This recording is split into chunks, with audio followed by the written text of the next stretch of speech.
Vamos abrir a Bíblia em Efésios 4. Para quem acompanha aí todas as nossas pregações, as pregações dos pastores, é difícil, né? São 5 pastores, a memória precisa ser uma memória boa.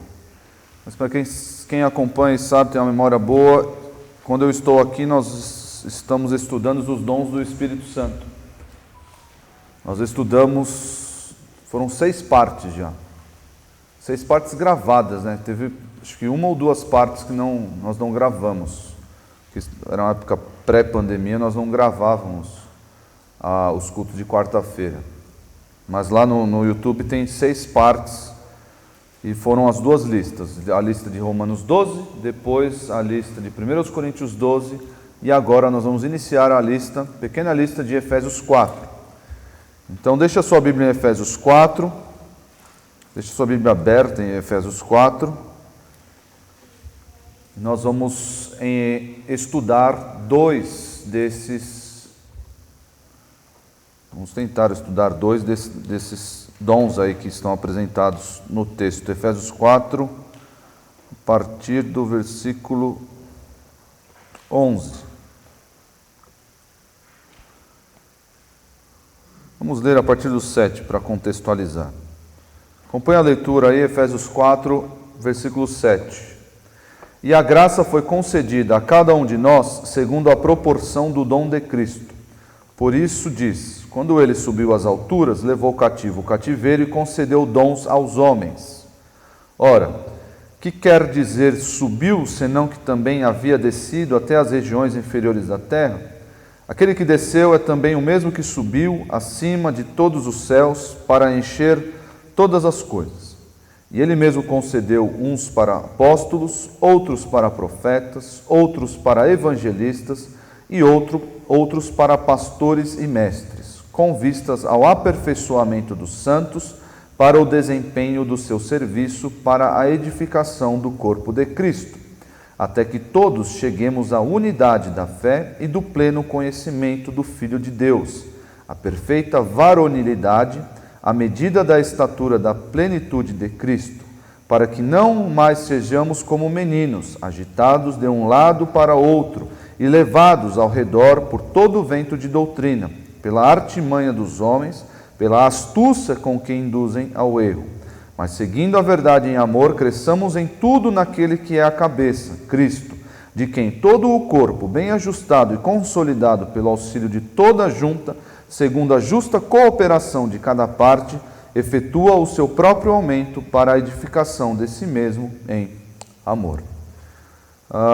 Nós vamos caminhar a partir do versículo 11, a lista é pequena, está apenas no versículo 11, mas nós vamos enfrentar e passar pelos versículos posteriores também, isso em estudos. Não hoje, porque não vai dar tempo, mas nos próximos estudos. Porque essa parte que nós lemos aqui, dos versículos 12 até o versículo 16, meus irmãos, se a igreja de hoje aplicasse, olhasse para esses versículos e aplicasse, não haveria essa confusão que tem aí fora. Não haveria. Entendesse, olhasse, lesse, entendesse e aplicasse, não haveria essa confusão aí que existem. As pessoas reinventaram o que são os dons do Espírito Santo.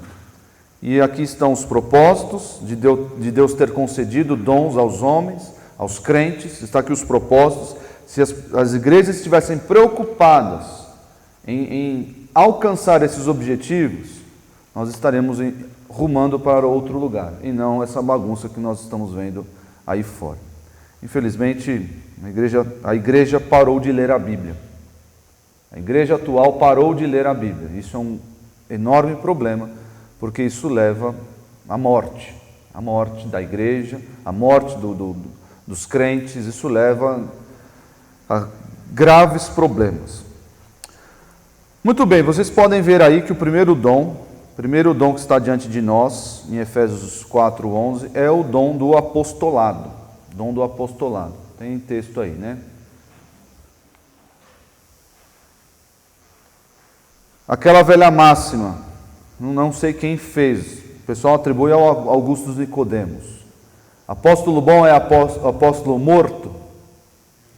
O Brenner já fez aqui, ó, está convicto. Apóstolo bom é apóstolo morto? Sim ou não? Amém? Tem uns aí meio em cima do muro, aí, tem uns aí meio, não sei, vamos ver o que você vai falar. Meus irmãos, antes de explicar esse dom, eu queria alertá-los do seguinte: nós às vezes conhecemos pessoas em outras igrejas, no nosso ambiente de trabalho, que vem de outras igrejas, e nós conhecemos boas pessoas, vamos dizer assim, boas pessoas que se denominam apóstolos. Nós conhecemos pessoas que, eu sou apóstolo, fui investido pela igreja, enfim, inventa lá alguma coisa e diz que a pessoa é apóstolo. E aí o que acontece? Olha só o perigo. Você conhece essa pessoa ela é gente boa, ela é relacionável, e ela entra para o seu círculo de amizade. E aí o que acontece na sua cabeça? Peraí, esse cara é tão consagrado, tão crente, ele prega a palavra, ele fala do evangelho, o único erro dele é se denominar apóstolo. E a gente acaba suavizando o erro dele por conta que ele prega o evangelho, que ele não fala aberrações, e a gente vai suavizando, amenizando o erro, que é ele se denominar apóstolo. Mais uma vez, nós não vamos chegar com os dois pés no peito e falar, você é um herege, você vai para o inferno. Não é assim que se trata o erro. Mas nós precisamos ter isso claro na nossa mente, que, meu amigo, por mais que eu goste de você, por mais que você seja gente boa, um crente, eu estou vendo que você é um crente, estou vendo a sua transformação de vida, eu estou vendo isso, mas você está seguindo uma mentira. Você está seguindo e ensinando para a sua igreja uma mentira.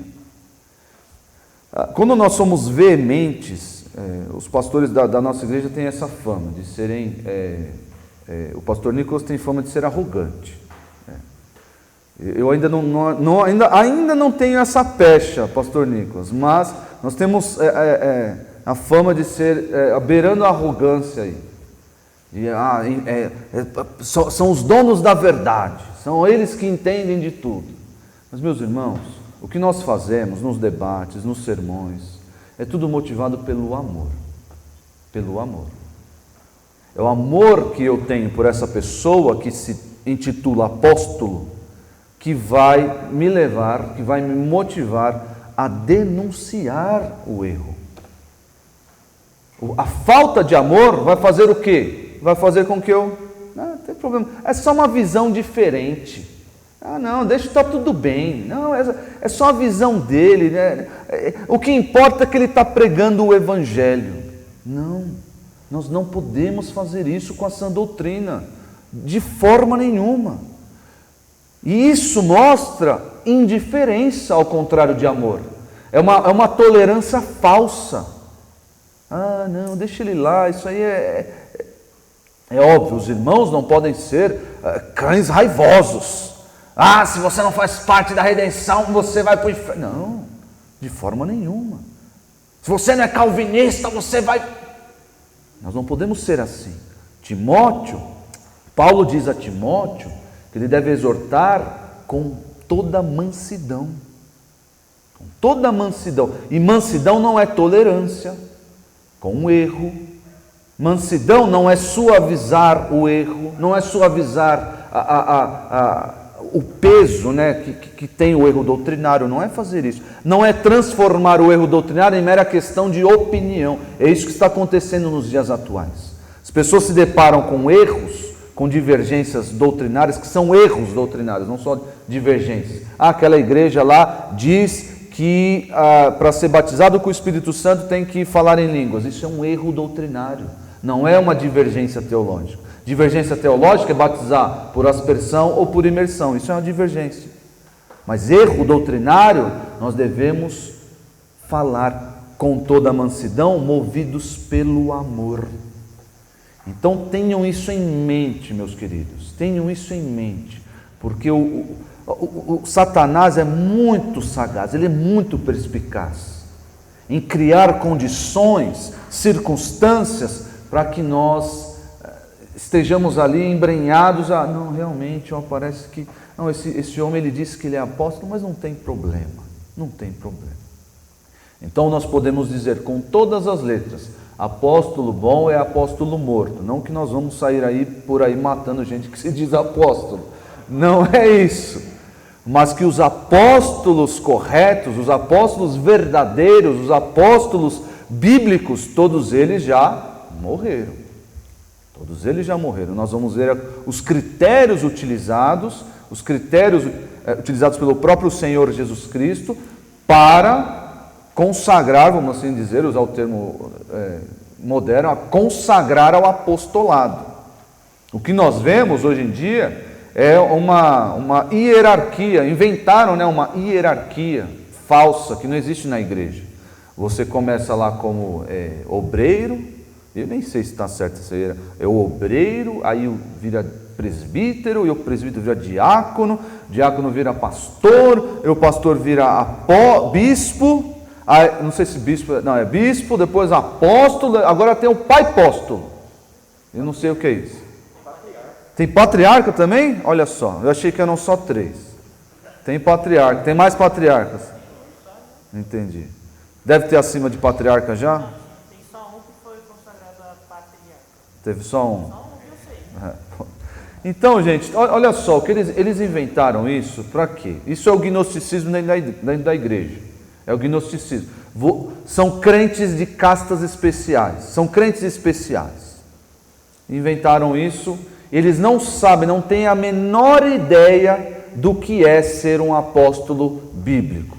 Nós vamos ver um texto depois, no finalzinho, mostrando o que era ser um apóstolo. O apóstolo Paulo chama a categoria dele de escória. Chama. Eles foram feitos escória para o mundo. Sofrendo, passando fome. Não, eu sou apóstolo, eu sou fulano de tal dentro da igreja, você não pode subir, você não pode chegar na minha presença, você não pode... Meus irmãos, vamos denunciar isso com todas as nossas forças, através do santo ensino, e falar: gente, saia dessas igrejas, desses lugares, não é nem para dizer que é igreja, saia desse lugar, você está sendo enganado. Bom, vamos lá. Efésios 4 diz aí que Deus separou alguns para serem apóstolos. O apóstolo era investido na função. Nós temos critérios específicos. Eu vou mencionar alguns aqui. Era investido na função de apóstolo diretamente pelo Senhor Jesus. Diretamente pelo Senhor Jesus. Isso está lá em Gálatas 1:1. Gálatas 1:1. Abre aí. Mateus, por favor. Gálatas 1:1, vocês vão ver o apóstolo Paulo dando uma carteiradinha. Importante essa carteirada do apóstolo Paulo. Importante para sabermos qual é o critério de escolha do apostolado. Qual é o critério? Paulo, apóstolo, não da parte de homens, nem por intermédio de homem algum, mas por Jesus Cristo e por Deus Pai, que o ressuscitou dentre os mortos. Então, o apostolado do apóstolo Paulo, como de todos os outros, foi realizado, o chamado desses homens foi realizado pelo próprio Senhor Jesus. Alguns, os outros, os 12, pessoalmente, e Paulo através ali de uma visão.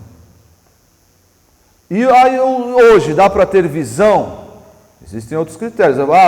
Esse aí eu passo. Esse eu sou apóstolo, esse aí eu passo, porque eu recebi do Senhor Jesus, eu tive uma visão, um sonho, e o Senhor Jesus falou: vago, agora você é apóstolo. Os irmãos viram, os irmãos conhecem o relato dos evangelhos, não só de Mateus, mas os sinóticos, dizendo acerca do chamado: vem e eu lhe farei pescadores de homens. E depois Jesus comissionando esses homens a serem os evangelistas pioneiros. Que são os evangelistas pioneiros? Os primeiros evangelistas. Nós vamos ver outro critério aqui, que eles não criaram coisas. O evangelho não foi criado pelos apóstolos, mas eles apenas transmitiram o que receberam do Senhor Jesus. Então essa época, essa fase de treinamento, por assim dizer, também é importante. Também foi importante. Notou que Paulo passou também uma fasezinha de treinamento. Mas é necessário que o apóstolo tenha recebido, tenha sido comissionado pelo próprio Senhor Jesus. Então não existe. A igreja pode nomear alguém apóstolo hoje? Não, a igreja não tem esse poder. A igreja do Senhor Jesus não tem essa prerrogativa hoje de nomear apóstolos. Por quê? Porque quem nomeava, quem comissionava os apóstolos foi o Senhor Jesus pessoalmente. Pessoalmente. Isso está claro aí em Gálatas 1:1 e no chamado dos 12, no relato dos evangelhos, que não dá tempo de ler. O apóstolo precisava ser testemunha ocular da ressurreição de Cristo. Onde está escrito isso na Bíblia? Pedro deixou aí na verdade Lucas, né? Falando do relato da escolha de Matias. Atos 1 mostra aí um critério. Abra aí em Atos 1. Precisava ter visto Jesus ressurreto? Sim, precisava.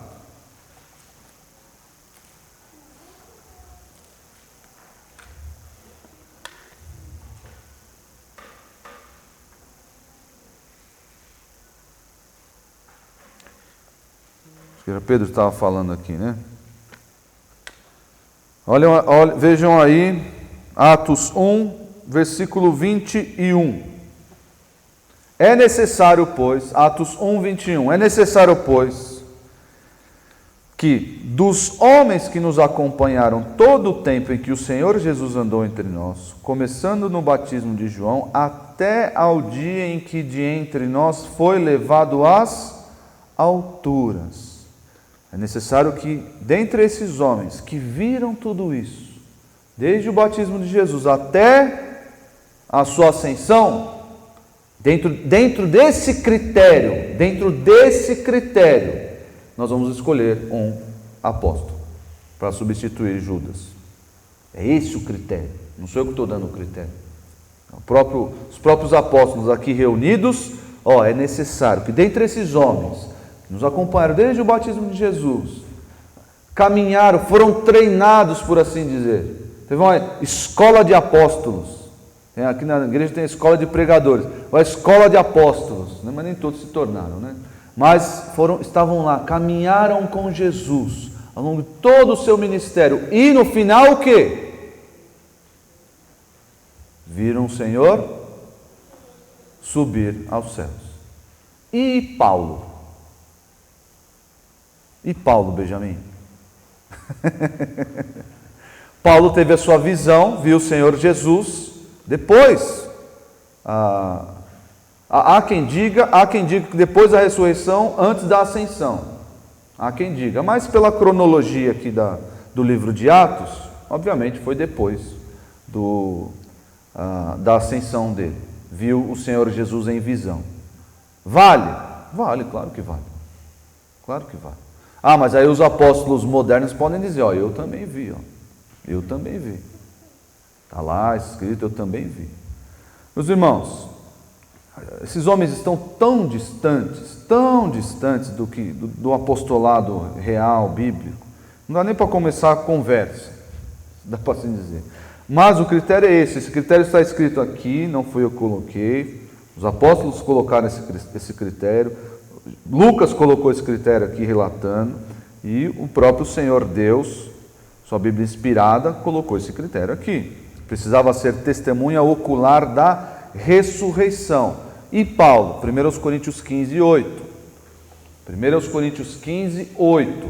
Olha aí o apóstolo Paulo. É um nascido fora de tempo. Ele se denominou nascido fora de tempo, o apóstolo Paulo. 1 Coríntios 15, 8.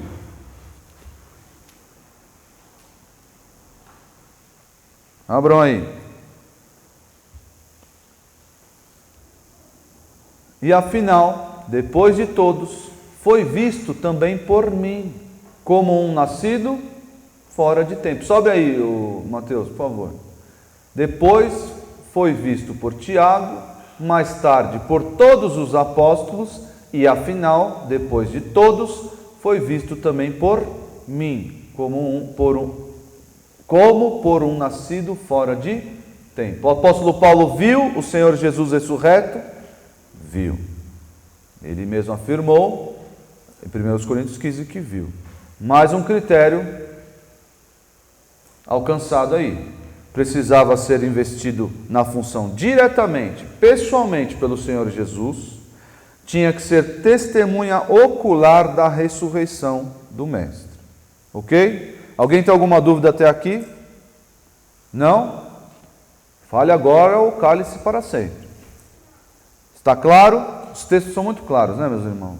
Quando nós abrimos a Bíblia, nos deparamos e paramos de inventar coisas, as pessoas inventam coisas, a palavra é muito clara, é muito clara.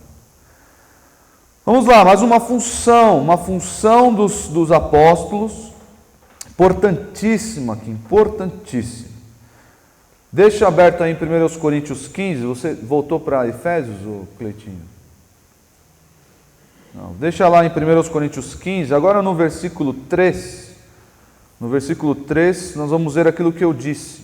Os apóstolos evangelizavam de acordo com o que eles tinham recebido. A mensagem que eles transmitiam era algo que eles tinham recebido do Senhor Jesus diretamente.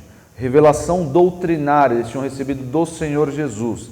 Então, para quem ouvia, para quem era evangelizado, aquela era uma revelação doutrinária inédita. Inédita. É o contrário do pastor que vem aqui, ou de qualquer irmão que vem, prega o evangelho baseado no que leu na Bíblia. É diferente. Naquela época não existia, naquela época os apóstolos foram enviados para lugares os mais diversos, e eles levaram o quê? O evangelho que receberam do Senhor. Está aí, antes de tudo vos entreguei o que também recebi. Se você quer um versículo para evangelizar alguém, pode utilizar esse daí, porque essa aí é a essência do evangelho. Claro, existem outros aspectos, mas essa é a essência do evangelho. Antes de tudo vos entreguei o que também recebi, que Cristo morreu pelos nossos pecados, segundo as Escrituras. Esse é o resumo do evangelho. Que Cristo morreu pelos nossos pecados, segundo as Escrituras. Claro que o versículo 4 faz parte. Que foi sepultado e ressuscitou ao terceiro dia, segundo as Escrituras. O que Paulo está chamando de Escrituras aqui? O que Paulo tem em mente quando ele diz segundo as Escrituras? Quem sabe?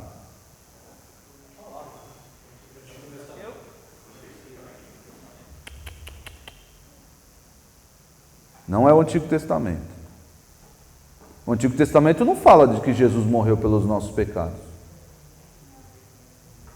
O Antigo Testamento não fala que Jesus foi sepultado e ressuscitou ao terceiro dia pelos nossos pecados. Mas é um trecho do Novo Testamento. Que trecho é esse, Benjamin? Um trecho de 4 livros. Talvez de 3 livros, né? Não de 4. Os Evangelhos. Vejam aqui, por que isso é importante? Talvez não seja importante para o nosso caso aqui do apóstolo, fazendo um parênteses, para os irmãos verem como o autor bíblico trata a Bíblia e os momentos. O apóstolo Pedro, por exemplo, lá no final da sua segunda carta, ele vai mencionar as cartas de Paulo e vai dizer que existem cartas que são de difícil entendimento. Então Bíblia... É Bíblia dando autoridade para a Bíblia. Entenderam isso? Entenderam isso? É autoridade bíblica dentro da própria Bíblia. Então as pessoas quando vamos aqui contestar a autoridade bíblica, a autoridade divina desse ou daquele livro, está aí, ó, os evangelhos sendo chamados de Escrituras. São um relato, são um relato da morte, sepultamento e ressurreição do Senhor, sendo chamados de Escrituras. Se são Escrituras, palavra de Deus inspirada. Não tenho que contestar, não tenho. Eu aceito como palavra de Deus inspirada, porque o apóstolo Paulo chamou de Escrituras. Tá bom? Entenderam isso? Um parênteses em bibliologia aí. Tânia.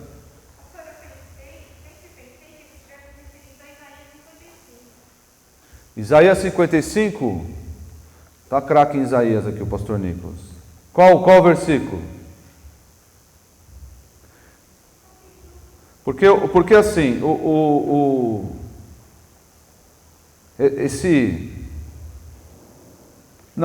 não seria, porque ele teria que explicar a questão, fazer a dupla explicação. O que é isso? O que é isso? É explicar o que o texto significava lá em Isaías e se ele tinha uma referência profética. Nós temos profecias acerca da morte e ressurreição, morte, sepultamento e ressurreição de Cristo? Temos profecias assim, nós temos. Mas aqui, ao que tudo indica, por causa daquele início, antes de tudo, vos entreguei o que também recebi. É por causa disso. O que ele recebeu estava fresquinho. Estava ali, ó. Tinha sido acabou de sair do forno. E isso estava relatado aonde? Nos evangelhos. Estava lá. Está lá. E aí, a partir de então, nós temos profecias? Temos. Mas o que Paulo está dizendo aqui, entendemos por causa do início. Vos entreguei o que também recebi. Revelação doutrinária inédita. Nós vamos ver aqui em Efésios 3, 4 até o 6. Em Efésios 2 e em 1 Coríntios 14,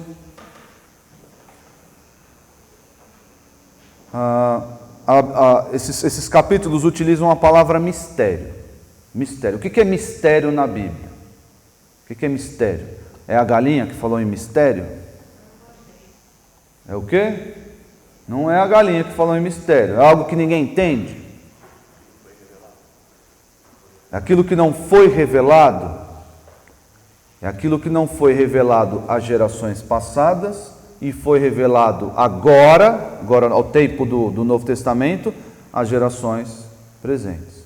Então, o apóstolo recebia do Senhor capacitação para revelar doutrina nova baseada nos mistérios, também, não exclusivamente, mas também baseado nos mistérios do Antigo Testamento. Vamos lá ver um exemplo. Abra aí em Efésios 3. Efésios 3.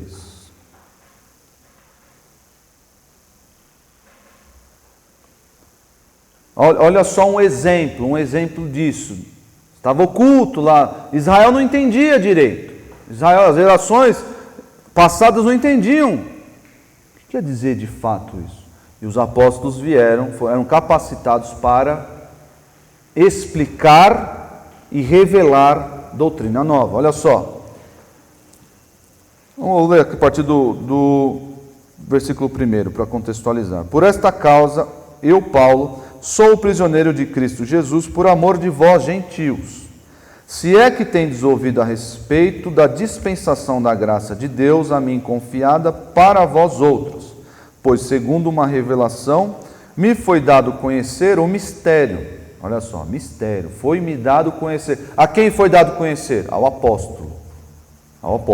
E ele deu uma carteiradinha aqui, ó. Eu sou o apóstolo dos gentios. O ministério dele focado nos gentios. Então foi dado a conhecer ao apóstolo o mistério, conforme escrevi há pouco resumidamente. Pelo que, quando ledes, podeis compreender o meu discernimento do mistério de Cristo. Ele vai dar um exemplo. O qual, em outras gerações, não foi dado a conhecer aos filhos dos homens, como agora foi revelado aos seus santos apóstolos e profetas no Espírito. Isso aqui é a definição de mistério. Ele deu a definição, e agora ele vai dar um exemplo. Ele deu a definição no versículo 5, e agora o exemplo. A saber, exemplo, 2 pontos.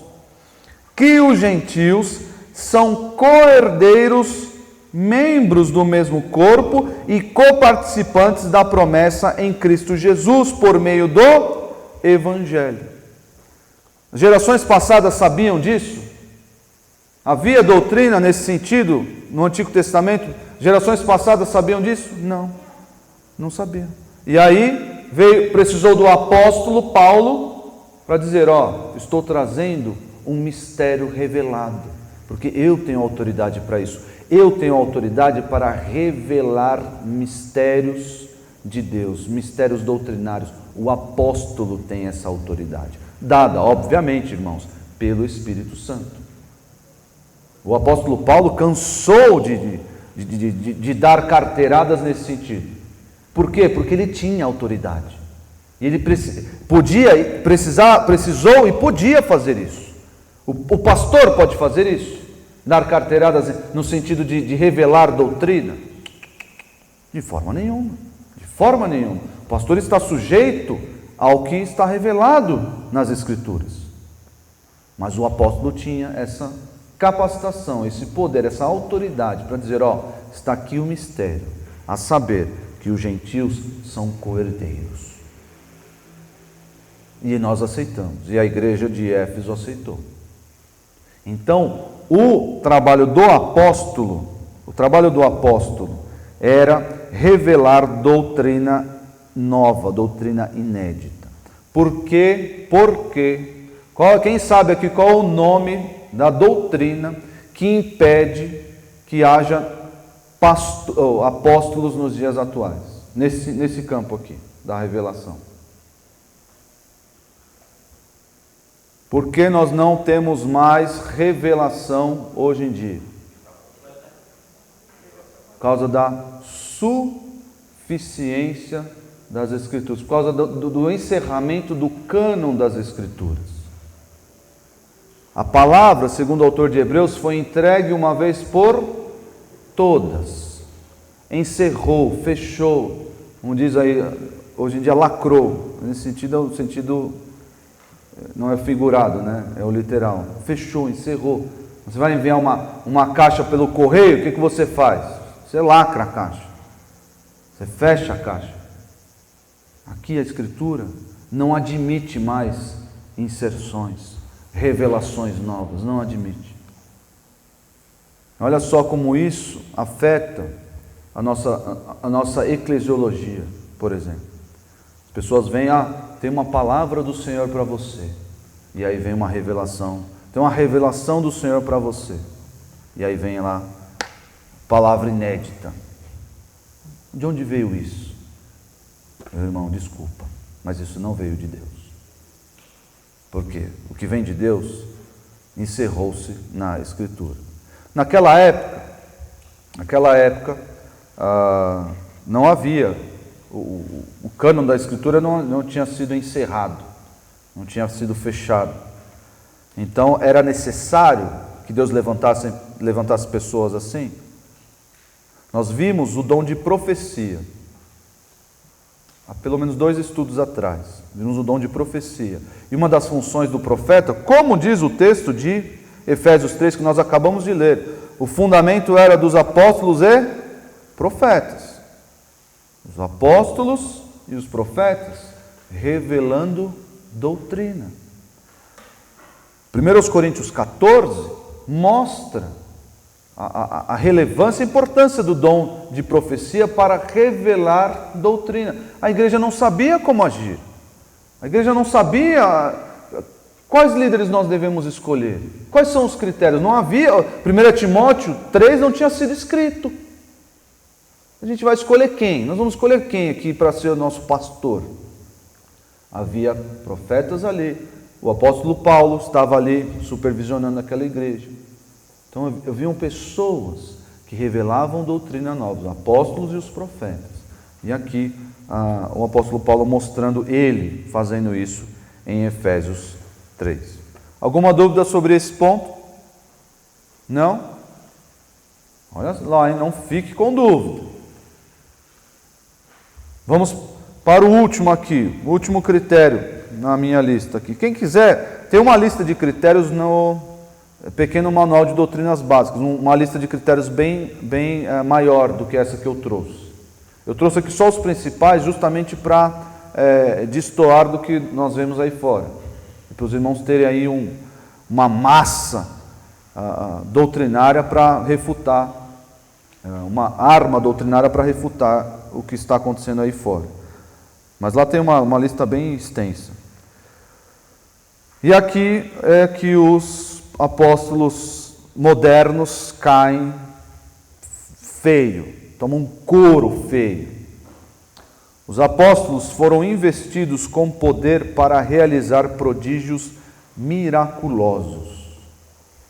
Miraculosos. Os apóstolos, e aí esse pessoal gosta de distorcer, gosta de...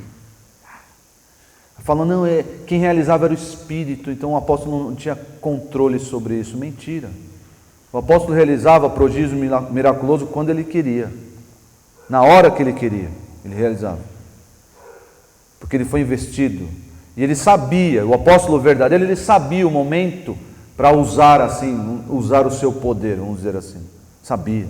E ele usava a hora que ele queria, ele sabia, agora vou usar o poder de Deus, agora se manifestará o poder de Deus.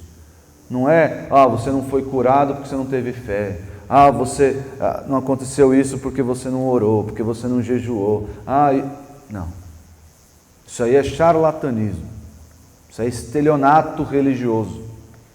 Por quê? Porque os apóstolos foram investidos com poder para realizar prodígios miraculosos, segundo aos Coríntios 12:12.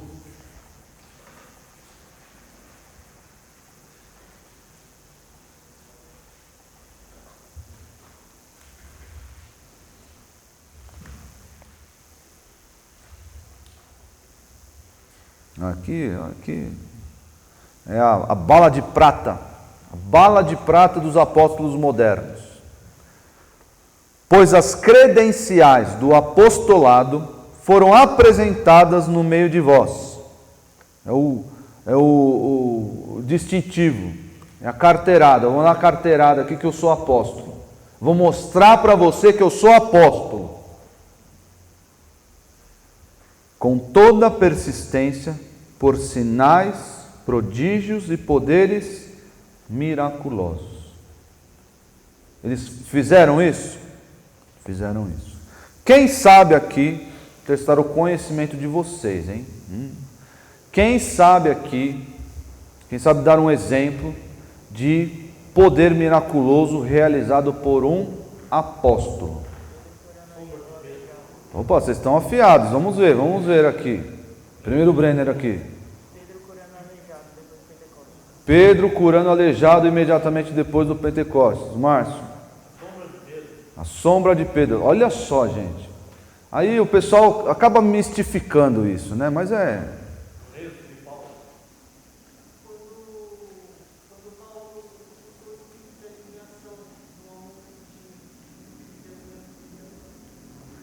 o expulsar demônios era também uma tarefa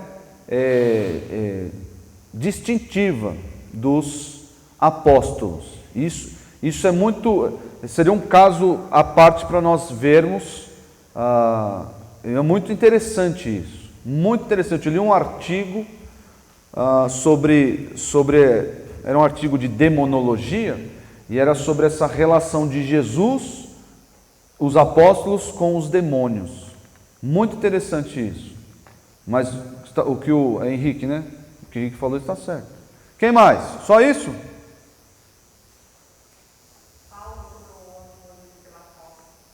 Curou? Não foi Paulo que foi picado, né? Foi Paulo que foi picado. Foi ele mesmo que foi picado. Então, meus irmãos, o que nós vemos por aí, mais uma vez, é charlatanismo, mentira, estelionato, é isso. É isso e ponto final. Não foge disso. Por mais legal que a pessoa seja, que o apóstolo seja. Pastor Nicolas, nós já debatemos com um apóstolo, não é, pastor? Já debatemos com um apóstolo. Eu fiquei com medo, o apóstolo, né? Não parecia ter 2 mil anos. Pois é, não parecia, ele era meio velhinho, mas não parecia ter 2000 anos, né? Mas, e ele qual que é o nome? É Heleno o nome dele, né? Heleno, acho que é isso aí. Mas ele é gente boa, se conversar com ele, é gente boa, conversa todo bonachão, assim, todo carinhoso, assim, mas, Heleno, larga isso daí, cara, isso é erro, você não é apóstolo coisa nenhuma. Estou com um problema aqui nas costas, de hérnia na coluna, você consegue curar? Cura para mim, por favor. Fora que eu já falei sobre o dom de curas e os propósitos do dom de curas. Não era assim, Luiz, você está com problema tal, vou curar. Pum. Não servia para isso. Tinha um propósito macro na igreja e de expansão do evangelho, de atestar o que eles estavam falando. Imagina só, vem a pessoa lá de Pindamonhangaba, vem para a cidade grande, vem lá os pescadores lá de, sei lá, fala uma terra de pescador aí, pô. Novo Horizonte. Ixi, vem os pescadores lá falando de um tal de Jesus que tá legal, e Jesus ressuscitou, mas você tá louco? Pessoa ressuscitar dos mortos agora, você perdeu a cabeça? Você não está acreditando em mim? Espera aí, levanta, anda. Você não está acreditando em mim? Veja. Opa, dá para parar para ouvir essa pessoa? Agora o cara era cego. O cara era cego de nascença. Tá vendo? Eu vou parar para ouvir esse cara. Era isso o objetivo. Isso o objetivo. Não era. Tá curado das dores das costas. Tá curado da dor de cabeça.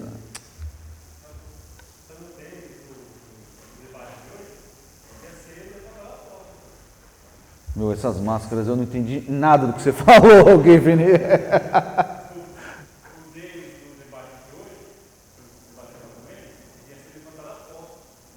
É mesmo? Não sabia disso não. O Givni está ligado aí. Está ligado no movimento, hein, Givni? Você está ligado no Tititi Gospel. Acho que você está assinando aí o Tititi Gospel. Fuxico Gospel, né?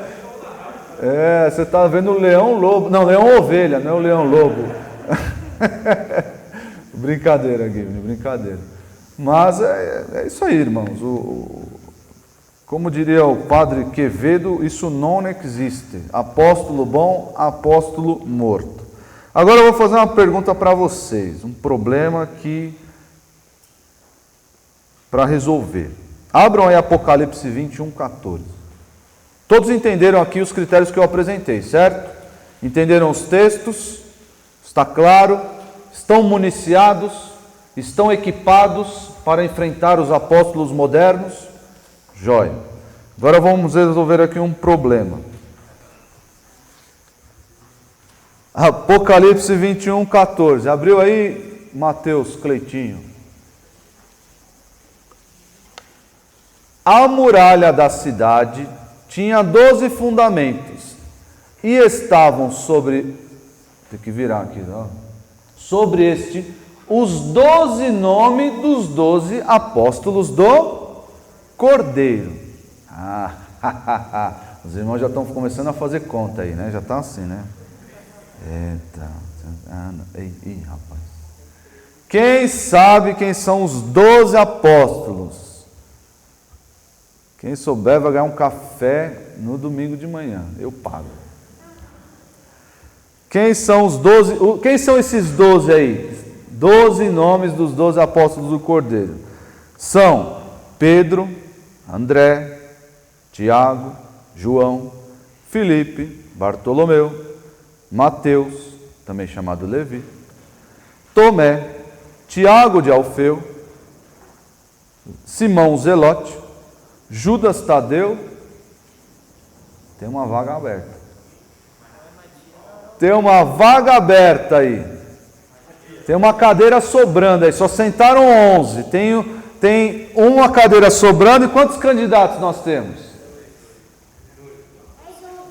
Mais um? Tem 2. Tem 2 candidatos. Quem sabe quais são os candidatos? Matias e Paulo. Eu costumo brincar com o pastor Nicolas que vai sentar cada um na metade da cadeira. O cara vai ficar no slide. Vai ficar assim, cada um meia banda na cadeira. E aí, o que os irmãos acham? É Matias ou é Paulo? Ih, pastor Nicolas, você ainda está com Matias, né? Olha lá. O pastor Nicolas perdeu para a maioria aí. Você acha que é Matias? Paulo, apóstolo dos gentios. Paulo. Então não sobrou, ele vai sentar do ladinho lá. Vai sentar no chão. Paulo, não dá para negar a importância de Paulo. O cara escreveu 80% do Novo Testamento. E o que ele fez também, Atos, quase dedicado. 1/3 de Atos é quase dedicado ao apóstolo Paulo. Dá para falar que ele não tem importância? Não dá. E agora? Como é que a gente resolve esse problema? Deixa eu só mostrar aqui para os irmãos. Voltem lá o texto para Atos 1, a escolha de Matias.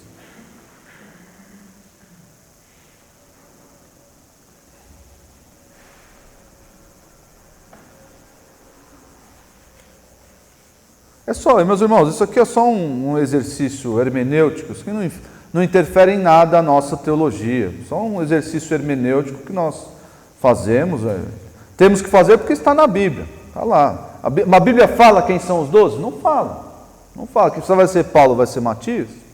Aí nós podemos ler, né, a escolha de Matias e entender, o pastor Nicolas, por exemplo, entende que é Matias, eu entendo que é Paulo, por causa do caráter transitório de Matias. Mas existe fundamento para crer que seja Matias, porque ele foi ali escolhido pelo conselho dos apóstolos.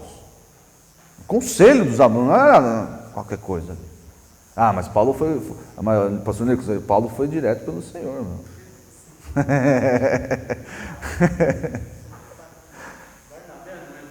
Olha lá, já está querendo causar, né? Está querendo causar, porque tem um texto de Atos 17, que Barnabé ele é chamado de apóstolo também, mas apóstolo na Bíblia significa literalmente enviado. Mas aquele uso ali, ele é contado, Barnabé e os outros apóstolos. É óbvio, meus irmãos, nós temos o relato completo e sabemos que Barnabé não era apóstolo. Temos. Mesmo ele sendo judeu ali, ele era um cristão de segunda geração. Ele era um judeu evangelizado de segunda geração. Então, ele não poderia, como os outros apóstolos, ter dito, eu entreguei o que também recebi do Senhor Jesus. Então, é fácil resolver esse problema. Então, aqui é só um exercício que nós fazemos. Eu creio que seja Matias. Chegando lá no céu, na verdade, chegando lá no céu, a gente vai esperar, né, esse dia acontecer. Quem será que vai sentar lá? Quem será que vai sentar lá? Aí na hora que o apóstolo Paulo sentar, vai estar a torcida dele. E o pessoal de Matias, Matias. Tá bom, meus queridos, vamos ver um outro dom aqui, rapidamente. Acho que dá tempo. Porque eu queria deixar para o outro estudo, que seria o último estudo dessa série dos dons espirituais, queria deixar para o último estudo o dom de pastor e mestre. Há quem crê que seja pastor-mestre. Tem traduções que trazem pastor-mestre, tem traduções, acho que a maioria, divide pastor e mestre. Tá? Então eu quero entrar no evangelista. Alguém tem alguma dúvida? Não? Antes de entrar no evangelista, abra a Bíblia em Marcos. Marcos 10. Marcos 10, 42.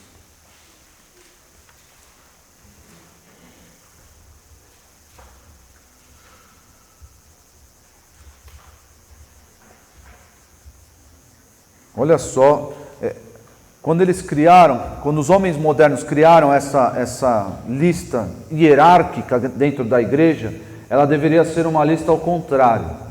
Se você quer ser um apóstolo dentro da igreja, você deve se colocar debaixo de todos os outros, e não acima, como é o que nós vemos acontecendo. Você deve se colocar debaixo dos outros, porque essa era uma função precípua, estava intrínseco na função apostólica, essa postura de servidão. E o Senhor Jesus disse isso aqui. Olha só, mas Jesus, chamando-os para junto de si, disse-lhes, Marcos 10, 42, desculpa, Marcos 10, 42. Mas Jesus, chamando-os para junto de si, disse-lhes, sabeis que os que são considerados governadores dos povos têm-nos sob seu domínio, e sobre eles os seus maiorais exercem autoridade. E de fato é assim. É assim com o apóstolo. O apóstolo exerce autoridade sobre... Não, distorceram, inventaram coisas aí. Olha só o versículo 43. Mas entre vós não é assim. Pelo contrário, quem quiser tornar-se grande entre vós, será esse o que vos sirva. E quem quiser ser o primeiro entre vós será servo de todos, pois o próprio Filho do Homem não veio para ser servido, mas para servir e dar a sua vida em resgate por muitos. E aí o apóstolo Paulo vai mencionar em Filipenses 4 o que sofreu, as dificuldades e tribulações que passou pelo fato de ser apóstolo. E tem gente querendo ser apóstolo e sentar numa cadeira especial, num trono especial e mandar na vida dos outros. Isso é longe, está anos-luz de distância da Bíblia. Vamos lá, evangelista. Essa palavra, esse termo aparece 3 vezes no Novo Testamento. Aqui, em Atos 21, 8 e em 2 Timóteo 4. Vamos ler primeiro Atos 21, 8. Atos 21, 8.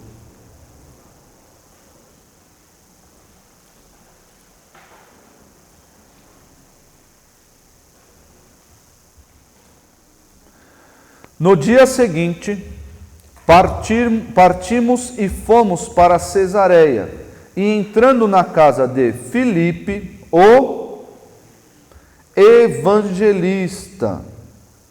Por que Filipe era chamado de evangelista? Simples assim, né, Breno? Porque ele evangelizava, ele era conhecido por evangelizar. Isso está lá em Atos 8:5. Filipe, descendo a cidade de Samaria, anunciava-lhes a Cristo. E aí volta para 21:8, que era um dos 7, ficamos com ele. E 2 Timóteo 4,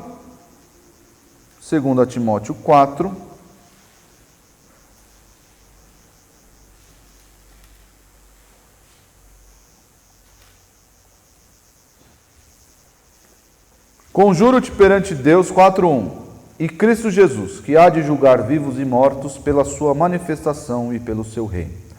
Prega a palavra, insta, quer seja oportuno, quer não. Corrige, repreende, exorta com toda a longanimidade e doutrina. Pois haverá o tempo em que não suportarão a sã doutrina, pelo contrário, cercar-se-ão de mestres segundo as suas próprias cobiças, como que sentindo coceira nos ouvidos, e se recusarão a dar ouvidos à verdade, entregando-se às fábulas.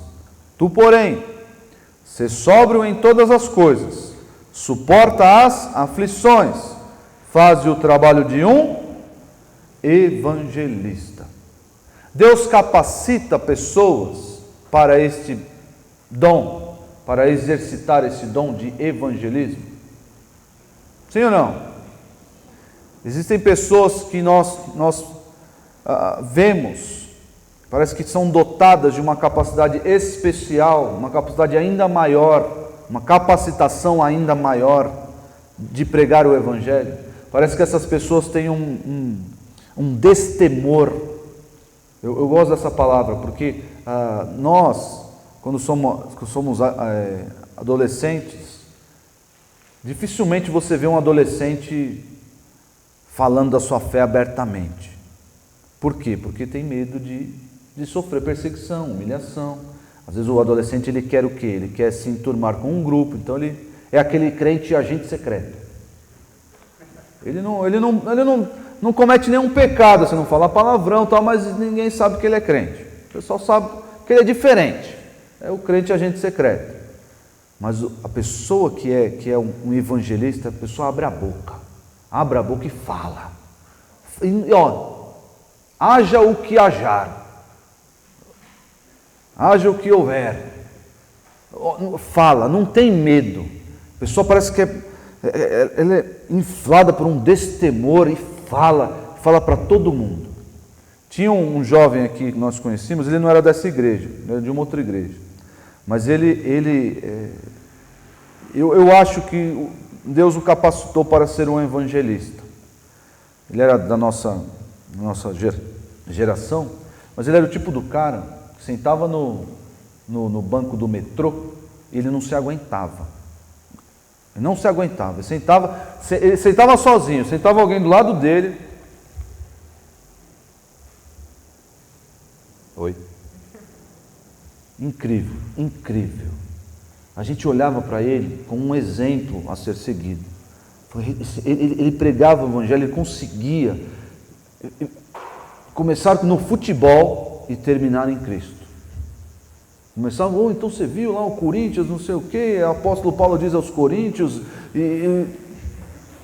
era assim, uma capacitação sobrenatural que aquele jovem tinha de evangelizar. Deus levanta pessoas assim no nosso meio? Sim. É necessário? É necessário. O propósito ainda é vigente? O propósito ainda vige até hoje. Até hoje. Pessoas assim no nosso meio. Nem todo mundo tem esse testemunho, mas todos nós temos o quê? Nós temos o dever de evangelizar.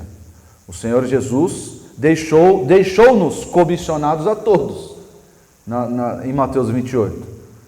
Pregue o evangelho a toda criatura. Tem que pregar. Mas parece que Deus capacita pessoas no nosso meio para fazer isso com destemor, com mais frequência, com mais eloquência até. E essa capacitação não é da pessoa. Não. É o Espírito Santo capacitando ele para ser um evangelista. Aqui na nossa igreja nós temos o cargo de evangelista. Nós temos 2 evangelistas aqui na igreja. Nós temos o Leandro Boer, que atualmente mora em Delaware, nos Estados Unidos, e temos o Júlio, que atualmente mora na Vila Zilda. É Vila Zilda ali? Não sei se é Vila Zilda. Vila Zilda, São Paulo. São 2 evangelistas. O evangelista é um cargo, ele é necessariamente um cargo eclesiástico? Sim ou não? O que vocês acham? Tem igreja que não tem cargo de evangelista. Antigamente utilizava-se muito o quê? A figura do missionário. Não utilizava-se muito essa figura, missionário? E aí depois que veio o missionário R.R. Soares, a gente teve que deixar de lado isso aí, porque não é um missionário. Mas nós olhávamos para o missionário como essa pessoa que evangelizava. É claro, tinha muito estelionatário por aí, muito cara que só enrolava. Ia ser missionário nos lugares bons aí para viver e ficava lá.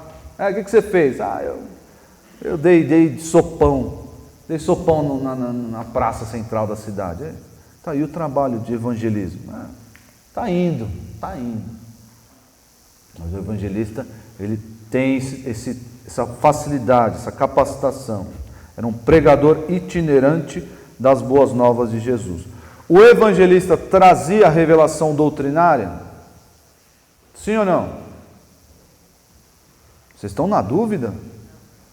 O evangelista não trazia revelação doutrinária. Por quê? Porque está lá escrito em Efésios 3, que nós estamos edificados sobre o fundamento dos apóstolos e profetas. O evangelista não entrou na lista. Então, o que o evangelista faz? Ele respeitava o que a eles tinha sido revelado. Filipe pregava as boas novas do evangelho. Não saía por aí, vou falar agora um mistério. Não fazia isso. Tá bom? Alguma dúvida sobre o evangelista?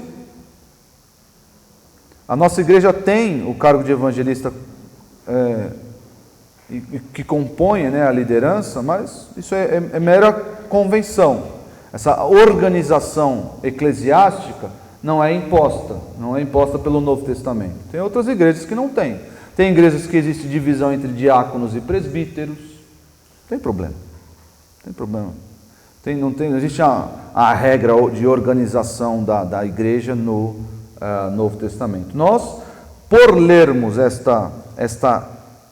a lista de Efésios 4, nós entendemos e convencionamos que, exceto apóstolos e profetas, cujo propósito já foi encerrado, os demais evangelistas e pastores e mestres, junto com os diáconos lá de 1 Timóteo 3, junto com os diáconos e de Atos 6, Atos 17, salvo engano, junto com esses compõem a liderança espiritual da igreja.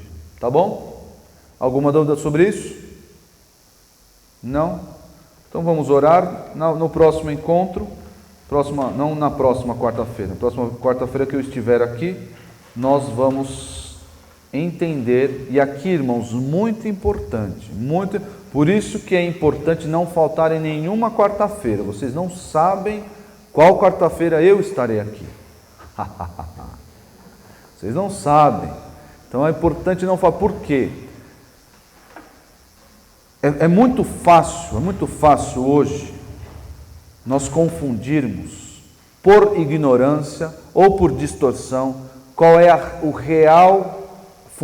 real função de um pastor. Tem gente que acha que o pastor tem que pegar no colo, colocar para dormir. Tem gente que acha que é isso. Acho que o pastor tem que receber contas da minha vida. Tem gente que acha isso. Então nós vamos ver no próximo encontro qual é a função do pastor, em todos os seus detalhes, em todos os seus meandros, o que um pastor deve fazer e o que os irmãos devem esperar de um pastor, biblicamente. Não adianta ter expectativas irreais. Não adianta. Por exemplo, o pastor não é um gestor do patrimônio da igreja. Isso está claro. O pastor não é um gestor das necessidades materiais dos irmãos. Sabiam disso? Por quê? Porque o Pedro instituiu os diáconos justamente para isso, para gerir os bens materiais e sustentar os irmãos materialmente. Então o pastor, quando eu passei fome, o pastor não veio trazer cesta básica na minha casa. Não foi mesmo, porque não é função dele fazer isso.